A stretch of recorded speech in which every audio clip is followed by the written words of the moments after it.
Rubes, did you eat this? Huh? You did? Okay, guilty. I'm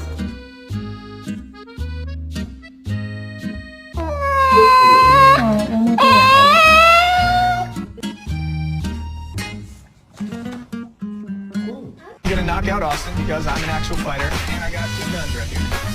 No, no, no, no, no.